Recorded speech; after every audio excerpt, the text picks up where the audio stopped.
Komið sæl.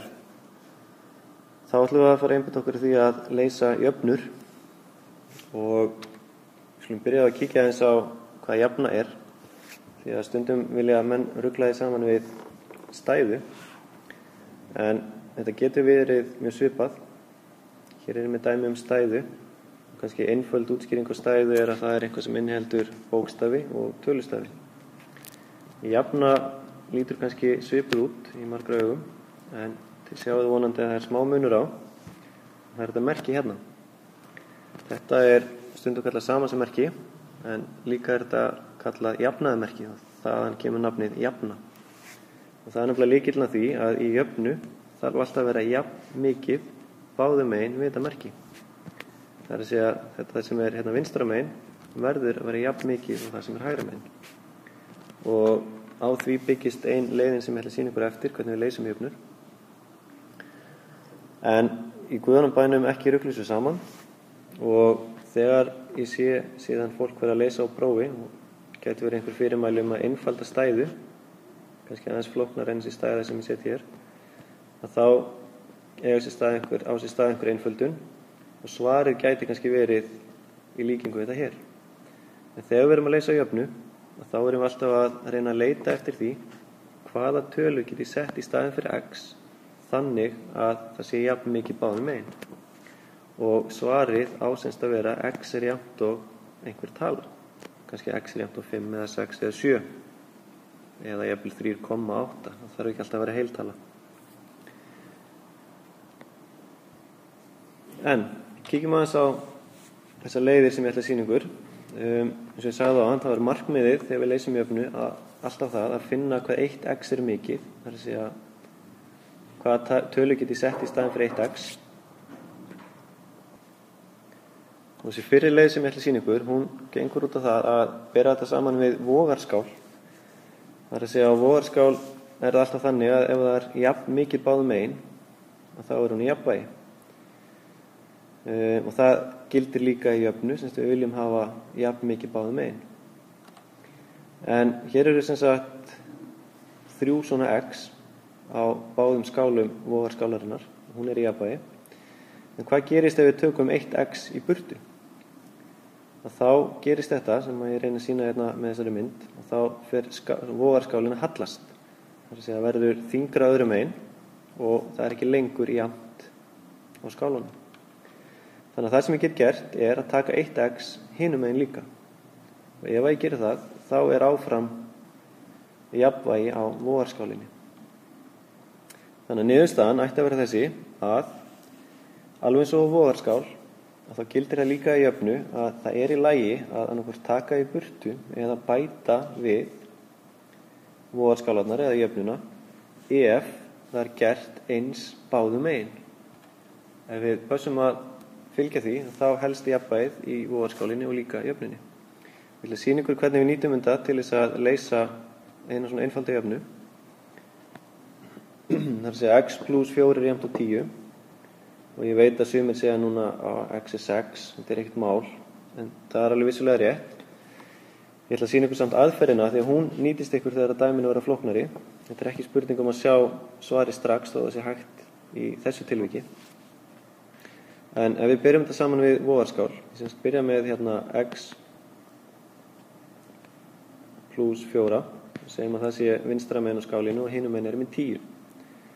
Og markmiðið er að finna hvað 1x er mikið, þannig ég vil losna við þessa 4 hér, ég vil bara hafa x-ið eftir.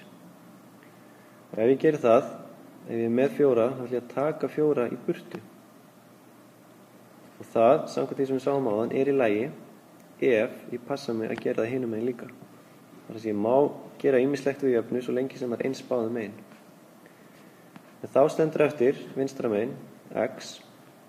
Þessi fjarki hérna, hann fer í burtu að því ég tek hann frá. Og hinum megin, ef ég reikna 10 mínus 4, þá fæ ég út 6. Og þá er ég búin að finna hvað x-ið er. Svarið við þessu er semst 6. Og eitt það sem er gott að venja sig á er að prófa svarið sem maður fær. Ég held að það sé rétt svar hjá mér, 6.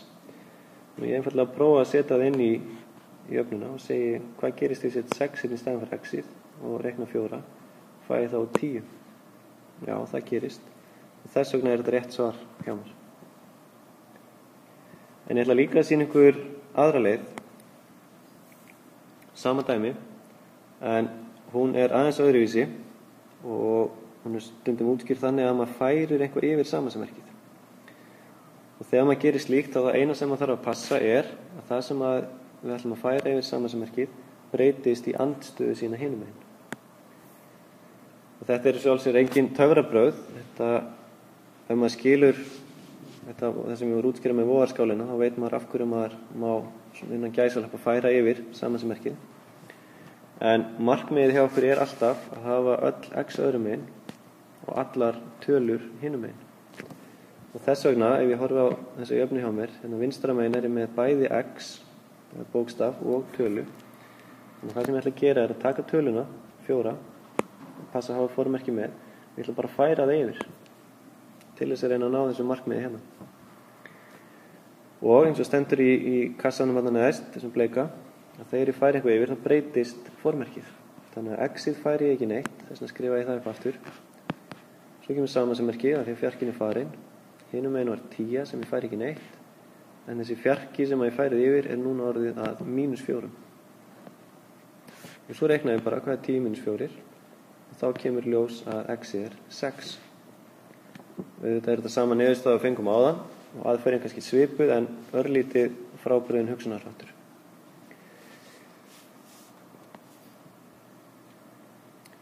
Ef við kíkjum á annað dæmi, við byrjum þetta aftur saman við annars vegar vogarskálina og hins vegar að færa yfir. Ef við leysum þetta með ykkur með báðum aðferðum, og þá er ég hérna með 2 sinnum x er jafnt á 8. Og ef ég ætla að losna við tvistinn, þá myndi ég vilja deila með 2, vegna þess að þá má ég stróka út tvistinn, þannig að 2 aðrir eru bara 1 heill, og þá er ég eftir með x. Og þetta má ég ef ég passa að gera það sama báðum megin. Þess vegna þarf ég hinum megin líka að deila með 2, og þá fæ ég út 4. Og svo get ég prófa svarið, allt þessi rétt svar hjá mér. Og ef ég set hérna inn í upphaflega jöfnuna og gerir 2 sinnum 4, þá fæ ég út 8. Þannig að ég sé að þetta er rétt svar. En hvað með hina leiðina að færa yfir? Við byrjum með sama dæmi, 2x er jafnt á 8. Og nú ætlum ég að taka þennan tvist, ég ætla að færa hann hérna yfir og hann breytist í andstöðu sína. Það er að segja vinstra megin í upphaflega dæminu, þá er ég að margfalda með 2. 2x þýðir 2 sinnum x, þó að margfaldunarmerkinu sé sleppt. Þannig ef ég færi yfir eitthvað sem ég er að margfalda með, þá hlýtur að hinum megin að breytast í deilingu. Og þess vegna ef ég færi tvistinn yfir, þá þarf ég að deila með honum, og svo reikna ég bara að x er þá 8 deilt með 2 eða 4.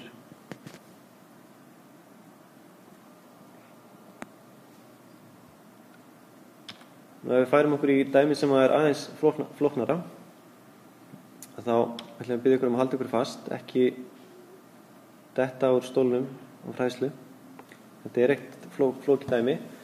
Það sem við þurfum bara að gera er að passa okkur á að einfalda fyrst og síðan beita þessum aðferðum sem ég var að sýna ykkur rétt áðan. Og hvernig get ég einfaldað þessa jöfnu? Ég get byrjað að leggja saman líka leiði og ég skoða hérna er ég með 2x og svo bætist við 1x í viðbót, þannig að ég er komið með 3x og svo skoða ég tölurnar, hérna er ég með 4 og dreg 1 frá, þannig að það er þá plus 3 og hinum megin get ég lagt saman 10 plus 5 og fæ út 15.